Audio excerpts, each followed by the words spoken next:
Top quality और consistent performance के लिए सिर्फ सिल्वर पंप। टॉप क्वालिटी और कंसिस्टेंट परफॉर्मेंस के लिए सिर्फ सिल्वर पंप, नाम याद रखना। जम्मू काश्मीरमधील पहलगाम येथे काल दहशतवादी हल्ला झाला आणि या दहशतवादी हल्ल्यामध्ये जवळपास 28 पर्यटकांचा जो आहे तो मृत्यू झालेला आहे।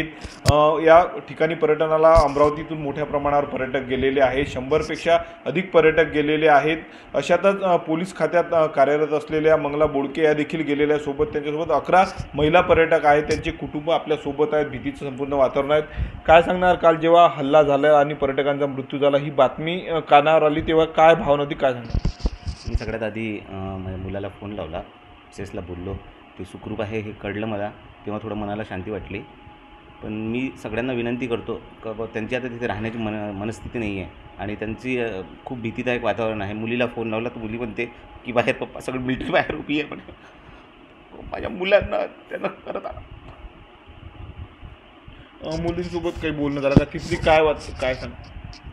काही नाही, आतमध्ये कोंडलेलेच आहेत ते। हॉटेलमध्ये बंद आहे म्हणे आणि त्याच्यामुळे हॉटेलमध्ये बंद असल्यामुळे ते म्हणे पप्पा म्हणे की बाहेर पप्पा आमच्यावरती हेलिकॉप्टर सुरू झालं म्हणे,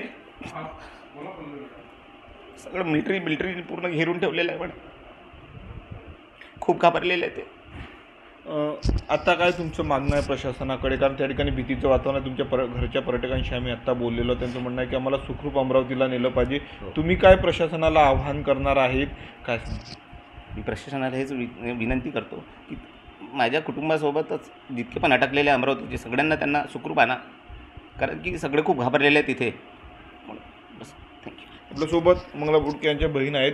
ताई, काही तुमचं बोलणं झालं का मंगलाताई सोबत? आणखी अनेक पर्यटक आहेत। झालेलं आहे। हल्ला व्हायच्या आधी ते 2-3 तास आधीच दुसऱ्या ठिकाणी पोचलेले होते आणि पोचून तिथे त्यांना पण माहीत झाल्यानंतर ते खूप घाबरलेले आहेत। डिप्रेशनमध्ये मुली लेकरं आहे, 4 लहान मुलं आहेत, ते मुलं पण खूप घाबरलेले आहे आणि बंदच आहेत ते। अशा मावशी म्हणे आम्ही बंदच आहो म्हणे, इथे आता आम्हाला भीती लागून राहिलेली आहे, कोणीच आमचं हे नाही आहे। तरी प्रशासनाने त्यांना फक्त सुखरूप अमरावतीत आणून देण्याची कृपा करावी, एवढेच आमचे म्हणणे आहे। नक्कीच आपण बघू शकतो अमरावतीचे जे पर्यटक गेलेले आहेत त्या पर्यटकांपैकी त्यांचे हे संपूर्ण नातेवाईक आहेत। भीतीचं वातावरण जे आहे ते निर्माण झालेलं आहे, अश्रू त्यांना अनावर झालेले आहेत। प्रशासनानं तातडीनं व्यवस्था करून आमच्या नातेवाईकांना सुखरूप अमरावतीला आणलं पाहिजे अशी मागणी त्यांनी प्रशासनाकडे केलेली आहे। स्वप्नील उमाप, TV9 मराठी, अमरावती।